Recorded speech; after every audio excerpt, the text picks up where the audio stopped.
நண்பர்களுக்கு வணக்கம். நான் எட்டியப்ப சூழன். இது வரைக்கும் நம்ம சேனலை நீங்க சப்ஸ்கிரைப் பண்ணலைன்னா சப்ஸ்கிரைப் பண்ணிக்கோங்க. சப்போர்ட் பண்றதா மறக்காம இந்த வீடியோக்கு ஒரு லைக் போட்டு போங்க.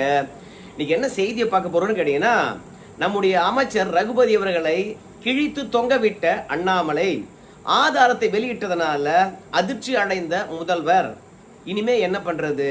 நம்முடைய பொய் மூட்டைகளை ஒட்டுமொத்தமாக உடைத்தெறிந்து விட்டார் அண்ணாமலை. மக்களிடையே இனிமே எடுபடாது. இப்போ அண்ணாமலை சொன்னது அத்தனையும் பொய்ன்னு சொல்லிட்டு நாம் மக்கள் முன்பாக நிரூபிக்க வேண்டும். அதற்கான ஆதாரங்களை தேடணும். அது மட்டும் இல்லாம நாம சொல்றத மக்கள் நம்பணும். அதுக்காக நம்ம என்ன பண்ணணும்? நிறைய பேரை பாத்தீங்கன்னா திமுக சொன்னதுதான் உண்மை, அண்ணாமலை சொன்னது பொய்ன்னு சொல்லிட்டு களத்துல இறங்கி திமுக சொன்ன பொய்ய மீண்டும் மீண்டும் சொல்ல வைக்கணும். ஊடகத்துக்கிட்ட காசு கொடுத்து அதையே பேச வைக்கணும், அதையே விவாதமாக்க வேண்டும். அப்பதான் திமுக சொல்றது உண்மை, அண்ணாமலை சொன்னது பொய் அப்படின்னு மக்கள் நம்புவாங்க.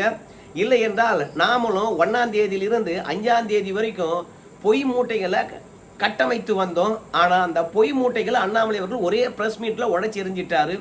என்ன பண்ணலாம் என்று சொல்லிட்டு அறிவாலயமானது அதிர்ச்சியில உறைந்திருக்கிறது. அப்படி என்ன அண்ணாமலை அவர்களை பொறுத்த வரைக்கும் திருப்பரங்குன்றம் மலை தொடர்பாக திமுக கட்டமைத்த பொய் மூட்டைகளை உடைச்சாரு. என்ன ஆதாரத்தை வெளியிட்டாருன்னு தானே கேக்குறீங்க. மொத்தமாக நாம அண்ணாமலை பேசுறத பேச போறதில்லை. ஆனா அண்ணாமலை பேசின விஷயத்திலிருந்து 5 விஷயங்கள் பேச போறோம்.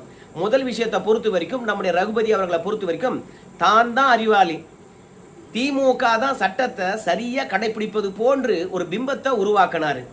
2014 ஒரு தீர்ப்பு வழங்கப்பட்டிருக்கிறது. 2 நீதியரசர்கள் அந்த தீர்ப்பை வழங்கியிருக்கிறாங்க. அந்த தீர்ப்புல என்ன சொல்லப்பட்டிருக்குன்னு கேட்டீங்கன்னா, வழக்கமாக பிள்ளையார் கோயில தான் தீபம் ஏற்ற வேண்டும், வேற எங்கேயுமே தீபம் ஏற்றக்கூடாது அப்படின்னு தீர்ப்பு வழங்கியிருக்கின்றார்கள்.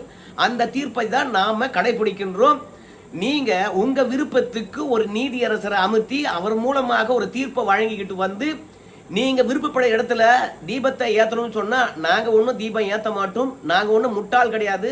தமிழக மக்களும் பாத்தீங்கன்னா கிறுக்கர்கள் கிடையாது, முட்டாள் கிடையாது. பாஜகவுடைய மதவாத அரசியலுக்கு தமிழகம் என்றைக்கும் ஆட்படாது. இது பெரியார் மண்ணு, இது அண்ணா மண்ணு, இது ஸ்டாலின் மண்ணு, இது கலைஞர் மண்ணு அப்படின்னு அவர் மண்டையில் இருப்பதை பற்றியே ரொம்ப பேசிக்கிட்டே இருந்தாரு. மொத்தமாக நம்முடைய ரகுபதி அவர்கள் சொல்றதான் ஊடகமானது அதிகமா வெளியே கொண்டு வந்தது.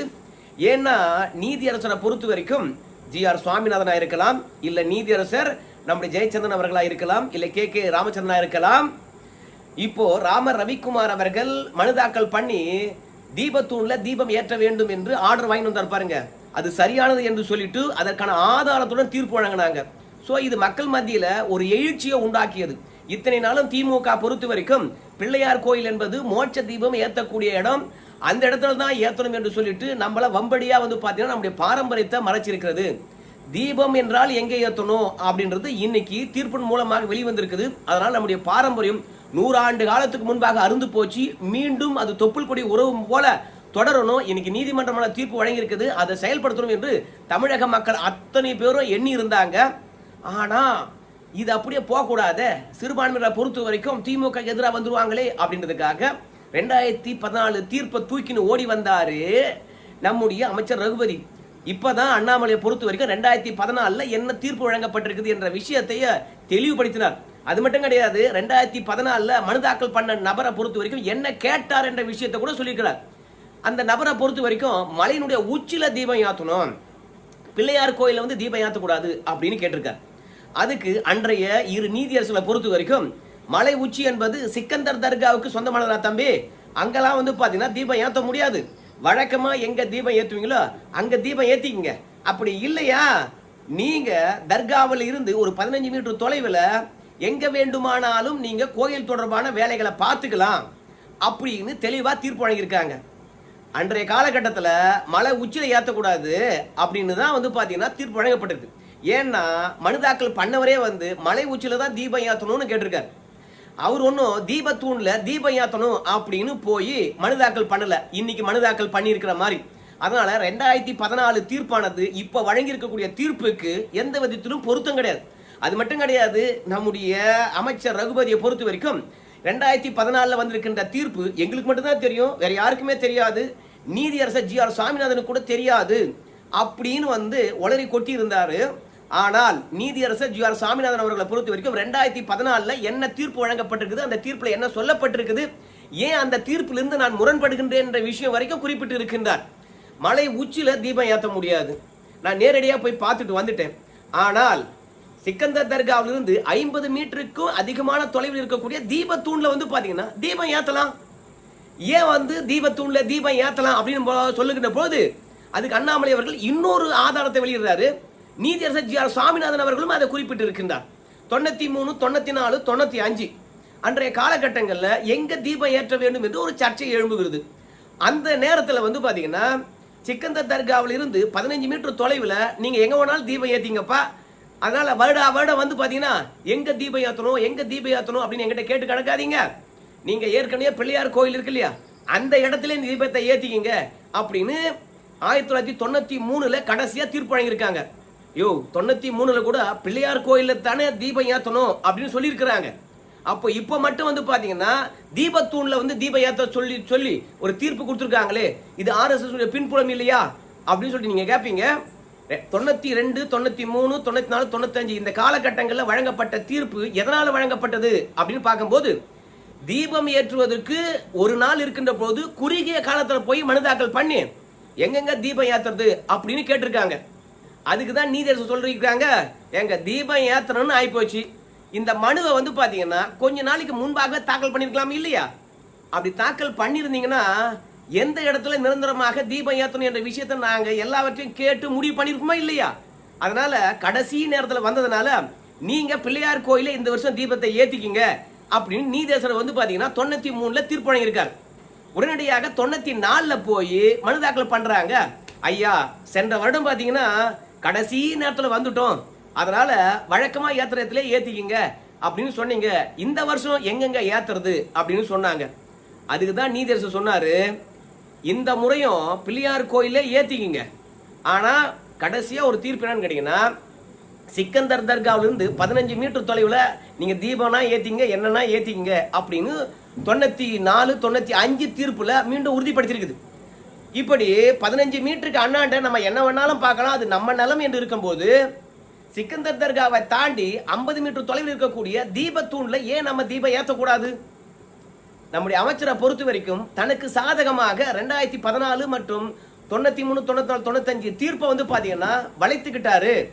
ஆனா அன்னைக்கு கேட்ட விஷயங்கள் வேற, அன்னைக்கு வழங்கின தீர்ப்பு வேற, இன்னைக்கு கேட்ட விஷயங்கள் வேற, இன்னைக்கு வழங்கிய தீர்ப்புகள் வேற அப்படின்னு சொல்லிட்டு நம்ம ரகுபதி அமைச்சருடைய பொய் மூட்டையை டம்மால் போட்டு நம்ம முதலமைச்சருடைய மத அரசியலுக்கும் முற்றுப்புள்ளி வச்சாரு அண்ணாமலை. அது மட்டும் கிடையாது, நம்ம முதலமைச்சரை பொறுத்த வரைக்கும் ஒரு விஷயத்த சொல்லியிருந்தாரு தன்னுடைய சமூக வலைத்தளத்துல. மாமதுரைக்கு தேவையானது வளர்ச்சி அரசியல் தான், டேஸ் அரசியல் தேவையில்லை. என்ன வேணும்? மெட்ரோ வேணும், எய்ம்ஸ் வேணும், பல கம்பெனிகள் வேணும், தொழில் நிறுவனங்கள் தொடங்கணும், இதுதான் மாமதுரைக்கு தேவை அப்படின்னு சொல்லியிருந்தார். அதுக்கு அண்ணாமலை கேட்கிறாரு, ஒரு முதலமைச்சரை பொறுத்த வரைக்கும் டேஷ் அரசியல் என்று அங்க கோடிட்டு ஒரு அரசியலை சொல்லியிருக்காரு கேட்டீங்கன்னா அது என்ன அரசியல்? அவர் என்ன சொல்ல வர்றாரு? டேஷ்னா என்ன, நம்ம எதுக்காக போடுவோம் அப்படின்றது அண்ணாமலை கேட்கிறார். ரெண்டாவது, அண்ணாமலை எண்ணமெல்லாம் என்னன்னு கேட்டீங்கன்னா மதுரைக்கு வளர்ச்சி அரசியல் தேவைன்னு சொல்றாங்க இல்லையா? ஆனா நம்ம முதலமைச்சரை பொறுத்த வரைக்கும் மதுரை முழுவதும் வந்து கலவர பூமியை ஆக்கி புட்டு, ஏன்னா நீதிமன்றமானது தீர்ப்பை வழங்கியிருக்குது, அந்த தீர்ப்பை நடைமுறைப்படுத்தி இருந்தோம்னு வச்சுங்களேன் எந்த பிரச்சனையும் வந்திருக்க போறது இல்லை, இவ்வளவு போராட்டங்கள் வந்திருக்க போறது இல்லை, சுப்ரீம் கோர்ட் வரைக்கும் ஓட போறது கிடையாது. நம்ம மதுரை உயர் நீதிமன்றத்துல வாதாடுறதுக்கு ஒரு நாளைக்கு 30 லட்சம் ரூபாய் செலவு செய்து மூத்த வழக்கறிஞரை இங்க கூட்டு வராங்களாம். டெல்லியில வாதாடுவதற்கு பாத்தீங்கன்னா 50 லட்சம் ரூபாய் செலவழிக்கிறாங்களாம். இதெல்லாம் யாருடைய பணம்? நம்ம பணம் இல்லையா? சோ தீர்ப்புகளை மதிச்சிருந்தாங்கன்னா சர்ச்சையாக போறது கிடையாது. அப்படி சர்ச்சையாகலன்னு வச்சுங்களேன் அங்க போராட்டங்கள் வர போறது கிடையாது. போராட்டங்கள் வரலன்னு வச்சுக்கோங்களேன் என்ன ஆகும்? அங்க வந்து பார்த்தா தொழில் முதலீட்டாளர் மாநாடானது சிறப்பா நடந்திருக்கும். ஆனா முதல்வரை பொறுத்த வரைக்கும் பிரச்சனையை அவரே கலப்பி விட்டு, ஆனா மதுரையில வந்து பார்த்தா முதலீட்டாளர் மாநாடு நடத்த போறோம், வளர்ச்சிக்கான வழியை பார்க்க போறோம். ஆனா இப்படி மதுரை வளர்ந்து விட்டால் மக்கள் நம்மளை சிந்திக்க மாட்டாங்கன்னு சொல்லிட்டு பாஜக பொறுத்த வரைக்கும் மதவாதத்தை தூண்டி விட்டுடுச்சு அப்படின்னு வந்து முதலமைச்சர் கட்டமைக்கிறாரு. ஆனா இவ்வளவு பிரச்சனைக்கும் காரணம் சட்டத்தை மதிக்காதது, தீர்ப்பை மதிக்காதது தான் நம்ம முதலமைச்சர் செய்த தவறு. எல்லாத்துக்கும் அவர் தான் பொறுப்பு அப்படின்னு சொன்னவர். ரெண்டாவது, இந்த தீர்ப்பை பொறுத்த வரைக்கும் இந்த அறநிலைத்துறை தான் எதிர்த்து இருக்கிறது. ஏன் இந்த அறநிலைத்துறை எதிர்க்கணும்? அது மட்டும் கிடையாது. நம்ம முதலமைச்சராக இருக்கலாம், துணை முதலமைச்சராக இருக்கலாம், ரகுபதியா இருக்கலாம், துரைமுருகனா இருக்கலாம், RS பாரதியா இருக்கலாம். இன்னைக்கு நீதியரசர் வழங்கின தீர்ப்பை எதிர்த்து உச்ச நீதிமன்றம் போறோம், அதோட உயர் நீதிமன்றத்தினுடைய 2 நீதிபதி பெஞ்சுக்கு நாங்க போறோம் அப்படின்னு சொல்லுகின்ற இத்தனை பேரும் கோயில்களை இடிக்கணும், புறம்போக்கில் இருக்குது, நீர் பிடிப்பு பகுதியில் இருக்கிறது, நீர்வழி சாலையில் இருக்கிறது, அதனால கோயில்களை இடிக்கணும் அப்படின்னு நீதிமன்றம் உத்தரவு போடுகின்ற போது என்னைக்காவது ஒரே ஒரு நாள் ஆமாங்க ஐயா இதெல்லாம் நீர்பிடிப்பு பகுதியில் இருக்குதுன்னு நீங்க தப்பா சொல்லிட்டீங்க, இல்ல இல்ல இதை பாருங்க ஆதாரம், நாங்க இதெல்லாம் எதிர்த்து மேல்முறையீட்டுக்கு போக போறோம் அப்படின்னு சொல்லிட்டு இந்த தமிழக அரசாங்கம் போயிருக்குதா? போல இல்ல. ரெண்டாவது, கோயிலை இடிக்கின்ற போது இத்தனை நாள் அந்த கோயிலிருந்து வருமானத்தை பார்த்த இந்த அறநிலையத்துறையானது ஏங்க இந்த கோயில் இடிக்கிறீங்க, நாங்க மேல்முறையீட்டுக்கு போறோங்க, தனி நீதிபதி வழங்கி விட்டால் அதான் தீர்ப்பா, மேல் நீதிமன்றங்கள் கிடையாதா அப்படின்னு கோயிலை இடிக்கின்ற போது இவங்க யாராவது மேல்முறையீட்டுக்கு போயிருக்காங்களா? ஆனா எந்த ஒரு இஸ்லாமியனும் வந்து பாத்தீங்கன்னா இந்த தீர்ப்புக்கு எதிர்ப்பு தெரிவிக்கல, ஒரு மனுதாரரா போய் மனு தாக்கல் பண்ணல. 1ஆம் தேதி போல, 2ஆம் தேதி, 3ஆம் தேதி போல, 4ஆம் தேதி போல, 5ஆம் தேதி தான் திமுகவுடைய அழுத்தத்தினால இந்த அறநிலைத்துறை வந்து கோர்ட்டுக்கு போவோம், திமுக அரசாங்கம் கோர்ட்டுக்கு போவோம், இஸ்லாமியர் ஆகிய நீங்க வரமாட்டீங்களா அப்படின்னு அழுத்தம் கொடுத்ததுனால 5ஆம் தேதி தான் வந்து பார்த்தா இஸ்லாமியர்கள் வராங்க. அப்போ இஸ்லாமியர்களுக்கும் இந்த தீர்ப்புக்கும் எந்த பிரச்சனையும் கிடையாது. திமுகவுடைய மதவாத அரசியலுக்கு தான் இந்த திருப்பரங்குன்ற பிரச்சனையானது பயன்பட்டு இருக்கிறது அப்படின்னு சொன்ன அண்ணாமலை இன்னொரு திமுகவுடைய பொய் முகத்தை 2 கையிலும் பர்க்குன்னு கீச்சு கடாச்சிருக்கிறார். நம்ம இந்த அறநிலைத்துறையை பொறுத்த வரைக்கும் இந்த தீர்ப்புக்கு எதிராக போச்சு இல்ல. ஆனா நவாஸ் கனி என்ற ஒருத்தர் இருக்கிறார், SDPI கட்சியில் இருக்கிறார்னு நான் நினைக்கிறேன். இந்திய யூனியன் முஸ்லீம் லீக் கட்சியில் இருக்கிறாரா, ஏதோ ஒரு மத அடிப்படை வச்சு அரசு செய்யக்கூடிய ஒரு கட்சியில் இருக்கிறார். அவரும் அவருடைய நண்பர்களும் 10 பேரும் போய் நாங்க மேல குர்பானி கொடுக்க போறோம், கடா வெட்ட போறோம், கோழி இறக்க போறோம் அப்படின்னு சொல்லிட்டு மலையினுடைய புனிதத்தை கெடுக்கிறதுக்காக போனாங்க. ஆண்டாண்டு காலமாக இல்லாத வழக்கத்தை நாங்க அரங்கேற்றுவோம்னு சொன்னாங்க. குடிச்சாங்க, சாப்பிட்டாங்க, எல்லாம் பண்ணாங்க. அந்த தருணத்துல இந்த அறநிலையத்துறையானது ஏங்க எத்தனை தீர்ப்பு வந்தாலும் சரி நீங்க மேல போய் கடா வெட்டுவோன்னு போறீங்களா, நியாயமா இருக்குமா? அதனால இந்த மத அடிப்படைவாதிகளை பொறுத்த வரைக்கும் மத ஒற்றுமையை சிதைக்கும் விதமாக மலை மேல போய் கடா வெட்ட போறோம்னு சொல்றாங்க அப்படின்னு என்னைக்காவது ஒரு நாள் கடா வெட்டுறதுக்கு எதிராக போய் எங்கேயாவது மேல்முறையீடு பண்ணியிருக்காங்களா, தடுத்து நிறுத்திருக்காங்களா? இல்ல கறி சாப்பிடுகின்ற போதும் சரி, கடா வெட்டுவேன் சொல்லுகின்ற போதும் சரி, இந்த முதலமைச்சரும் இந்த துணை முதலமைச்சரும் இந்த ரகுபதியும் இந்த துரைமுருகனும் யாராவது வந்து எதிர்ப்பு தெரிவிச்சாங்களா? மதுரையில எல்லா மக்களும் ஒற்றுமையா இருக்கிறாங்க, நீங்க என்னடா திடீர்னு திருப்பரங்குன்ற மலையின் மீது இருக்கக்கூடிய தர்காவில் போய் ஆடு வெட்டுவேன்னு சொல்றீங்களே, என்னடா வழக்கம் இது அப்படின்னு யாராவது கேட்டாங்களா? கேட்கல இல்ல. அப்போ இந்த அரசு யாருக்கானது? இந்த அறநிலையத்துறையானது யாருக்கு வேலை பார்க்குது? இந்துக்களுக்கா இஸ்லாமியர்களுக்கா அப்படின்னு அண்ணாமலை வந்து பாத்தீங்கன்னா திமுக இரட்டை நிலைப்பாடு, திமுக ஆட்சியில் இருக்கக்கூடிய இந்து அறநிலையத்துறையுடைய இரட்டை நிலைப்பாட்டை போட்டு உடைச்சாரு. மத சார்பற்ற தன்மை என்ற பொய் முகமுடைய போட்டு கொண்டிருக்கக்கூடிய திமுகவுடைய பொய் முகமுடைய பர்க்குன்னு கிழிச்சார். அது மட்டும் கிடையாது, இன்னொரு விஷயத்தை ஆணித்தரமாக அண்ணாமலை அடிச்சு சொன்னாரு. இந்த சிக்கந்தர் தர்காவா இருக்கலாம், இல்ல தீபத்தூணா இருக்கலாம், இந்த 2க்கும் பிரச்சனை வரக்கூடாது என்பதனால இந்த பிரச்சனையானது எழுகின்ற போதெல்லாம் வந்து சிக்கந்தர் தர்கா சார்பில் யார் இருக்கின்றார்களோ பொறுப்பாளர் அவங்கெல்லாம் நீதிமன்றமானது அழைத்து ஏங்க அந்த தீபத்தூண்ல தீபம் ஏத்திக்கலாமா, சிக்கந்தர் தர்காவில் இருந்து 15 மீட்டர் தொலைவுக்கு பிறகு நம்ம என்ன வேணாலும் வேலை பார்த்துக்கலாமா அப்படின்னு கேட்கும்பொழுது எங்களுக்கு ஒன்றும் பிரச்சனை இல்லை, அவங்க நிலத்துல அவங்க என்ன வேணாலும் பண்ணிக்கலாம் அப்படின்னு எழுதி கொடுத்துருக்காங்களாம். இப்படி ஏற்கனவே இஸ்லாமியர்களை பொறுத்த வரைக்கும் எந்த தொலைவில் இருந்து என்ன வேலை பார்க்கலாம் என்று எழுதி கொடுத்து விட்ட பிறகு திமுக ஏன் இன்னைக்கு வந்து பாத்தீங்கன்னா சிக்கந்தர் தர்காவில் இருந்து 50 மீட்டர் தொலைவில் இருக்கக்கூடிய தீபத்தூண்ல தீபம் ஏற்றக்கூடாதுன்னு சொல்லிட்டு மல்லு கட்டுறாங்க. யாருக்காக மல்லு கட்டுறாங்க? வாக்கு அரசியலுக்கா? அப்ப இந்துக்களுக்கு எதிராக இருக்குதா இது அப்படின்னு நம்ம முதலமைச்சரை பொறுத்த வரைக்கும் வளர்ச்சி அரசியலை பத்தி பேசுறாராம். அந்த வளர்ச்சி அரசியலை பொறுத்த வரைக்கும் நல்லா செய்யட்டும், வேணான்னு சொல்லல. ஆனால் தமிழகம் தொழில்துறையில முன்னேறி இருக்குதா? அதுக்கான புள்ளி விவரங்கள் சொல்ல முடியுமா? அது மட்டும் கிடையாது, நம்ம அண்ணாமலையை பொறுத்த வரைக்கும் தமிழகமானது வளர்ந்து இருக்குது அப்படின்றதுக்கு சில உதாரணங்களை சொல்லியிருக்கணும்னு நான் ஆசைப்படுறேன். நம்ம அதிமுக ஆட்சி இருக்கின்ற வரைக்கும் குடிநோயாளிகள் அதிகமாயிட்டாங்க அப்படின்னு கனிமொழி அக்கா சொன்னாங்க. ஆனா அன்னைக்கு விட இன்னைக்கு 40% குடிநோயாளிகள் அதிகரிச்சிருக்காங்களாம். வருமானம் 50% உச்சம் தொட்டு இருக்குதான். போதைப் பொருள் நடமாட்டம் 100% அதிகரிச்சிருக்கிறதா. இளம் பெண்களுடைய கற்பழிப்பை பொறுத்த வரைக்கும் அமைச்சரே சொல்றாராம் 6048 சிறுமிகளுக்கு பாலியல் வன்புணர்வு நடந்திருக்குதா, 104 கோடி ரூபாய் நாங்க நிவாரணம் வழங்கியிருக்கோம்னு சொல்றாங்களாம். அப்போ திமுக ஆட்சியில கொலை, களவு, பாலியல் வன்புணர்வு, சிறுமிகள் பாதுகாப்பு அச்சுறுத்தல், அப்புறம் பள்ளிகளுக்கு கட்டணம் கிடையாது, சாலைகள் சரியா கிடையாது, குண்டும் குழியுமா இருக்கிறது. ஆனா அண்ணாமலையை பொறுத்த வரைக்கும் இந்த 4000 கோடி ரூபாய் அபேஸ் பண்ணாங்கல்ல, அந்த விஷயம் எல்லாம் பேசினார். வளர்ச்சி அரசியலை பற்றி பேசக்கூடிய நம்ம முதலமைச்சரை பொறுத்த வரைக்கும் ஒவ்வொரு ஆண்டும் மழையில தத்தளிக்க விடுறாரு மக்களை. இதுதான் வளர்ச்சி அரசியலா அப்படின்னு கேட்டார். அது மட்டும் கிடையாது, இந்த விஷயங்கள் அத்தனைக்கும் பின்புலமா இருந்து பாஜக தான் செய்யுது. ஏன்னா ராம ரவிக்குமாரை பொறுத்த வரைக்கும் ஒரு தனி மனிதர், அவர் ஒரு ஆன்மீகவாதி. அவர் போய் பார்த்தீங்கன்னா தீபத்தூண்ல தீபம் ஏற்றணும்னு சொல்லிட்டு கேட்கிறாரு. அது அவர் செய்ய வேண்டியதானே, எதுக்கு பாஜக கூடவே இருக்குது, என்ன தலை இருக்குது அப்படின்னு செய்தியாளர் கேட்கின்ற பொழுது, மக்கள் பின்னாடி மக்களுக்காக இருப்பது அரசியல் கட்சி.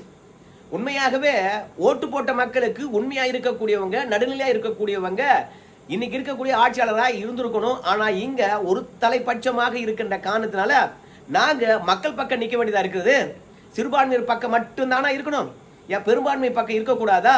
அதனால ஒரு அரசியல் கட்சி என்பது மக்கள் பிரச்சனை பேசுறதுக்காக, மக்கள் பணி இருப்பதுக்காக தான் ஒரு கட்சியை தொடங்குறோம். அதெல்லாம் ராம் ரவிக்குமார் அவர்களை பொறுத்த வரைக்கும் ஆதரவு இல்லாத தருணத்துல நாங்க கூட போய் இருக்கிறோம் அப்படின்னு சொன்னாரு. அது மட்டும் கிடையாது, ஏங்க இன்னைக்கு தீபத்தூண்ல தீபம் ஏற்ற வேண்டும் என்று ஓடுறீங்க. ஆனால் அதுவே நீதிமன்றமானது நம்முடைய சபரிமலை கோயில்ல பெண்களும் போலாம் என்று ஒரு தீர்ப்பு வழங்கினாங்க. அந்த தீர்ப்பை பொறுத்த வரைக்கும் பாஜக எதிர்த்தது. அங்க ஒரு தீர்ப்பு வழங்குகின்ற பொழுது எதிர்க்கிறீங்க, ஆனா இந்த தீர்ப்பு மட்டும் ஆதரிக்கிறீங்களே, இரட்டை நிலைப்பாடு இல்லையா அப்படின்னு கேட்கிறாங்க. அதுக்கு அண்ணாமலை என்ன சொன்னாருன்னு கேட்டீங்கன்னா, ஆமாங்க, ஆண்டாண்டு காலமாக என்ன வழிமுறை கடைபிடிக்கப்பட்டதோ அந்த வழிமுறையை கடைபிடிச்சா நாங்க எங்கேயும் போய் எதிர்ப்பு தெரிவிக்க மாட்டோம். 100 வருஷத்துக்கு முன்பாக பெண்கள் ஐயப்பன் கோயிலுக்கு போனாங்களா? இல்ல. இப்ப ஏன் போகணும்னு சொல்லிட்டு புதுமையை புகுத்துறோம், பகுத்தறிவாளர்கள் மூட நம்பிக்கை ஒழிக்கிறோம், பெண்ணடித்தனத்தை ஒழிக்கிறோம் அப்படின்னு சொல்லிட்டு பேசிக்கிட்டு வராங்க. பெண் அடிமைத்தனத்தை ஒழிக்கிறோம் என்று பேசிக்கிட்டு ஏன் வரணும்? அப்போ கடந்த காலங்களில் இல்லாத ஒரு வழக்கத்தை திணிக்கின்ற போது அங்க போறோம். 100 ஆண்டு காலத்துக்கு முன்பாக இங்க தீபம் ஏத்திருக்காங்க, இப்ப ஏத்த சொல்றோம், அவ்வளவுதான். நாங்க ஏத்த மாட்டோம்னு சொன்னா என்ன அர்த்தம்? இதே இஸ்லாமியர்களுக்கு ஒரு பிரச்சனையா இருந்தா திமுக என்ன வரிசை கட்டிக்கிட்டு நிக்குமா இல்லையா? சிறுபான்மையர் அரசியல இப்படி அப்பட்டமா செய்யறதுனால ஒண்ணு மட்டும் திமுக சொல்றோம், பல இஸ்லாமியர்களை பொறுத்த வரைக்கும் திமுக தேவையில்லாம பிரச்சனையை கலப்புது. அதனால பெரும்பான்மை வாக்கும் திமுக விழாது, சிறுபான்மையர் வாக்கும் திமுக விழாது. திருப்பரங்குன்றம் மலை மீது இருக்கக்கூடிய தீபத்தூண்ல தீபம் ஏத்திக்கலாம் அப்படின்னு தீர்ப்பு வழங்குகின்ற பொழுது எந்த இஸ்லாமியர் எதிர்ப்பு தெரிவிச்சாங்க? பல இஸ்லாமியர்களை பொறுத்த வரைக்கும் வாக்குக்காக கலவர பூமியா மாத்துதே திமுக என்று வெறுப்படைஞ்சிருக்கிறாங்க. அதனால சிறுபான்மையர் வாக்கும் போச்சு, பெரும்பான்மை வாக்கும் போச்சு. மொத்தத்துல நம்ம அமித்ஷா சொன்ன மாதிரி திமுக பொறுத்த வரைக்கும் மொத்தமா ஒரு 10 சீட்டு தான் ஜெயிக்கும்.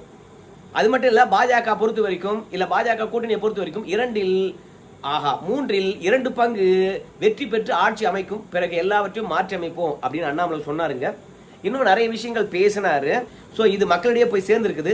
இப்படி மக்களிடையே போய் உண்மை சேர்கின்ற போது திமுகவுடைய ஒட்டுமொத்த பரிவாரங்களும் என்ன பண்ணும்? அண்ணாமலை பொய் மூட்டையை அவுத்து விட்டுருக்கான்னு சொல்லிவிட்டு சமூக வலைத்தளத்திலிருந்து மெயின் ஸ்ட்ரீம் மீடியா வரைக்கும் கதறையே சாக்க போறாங்க.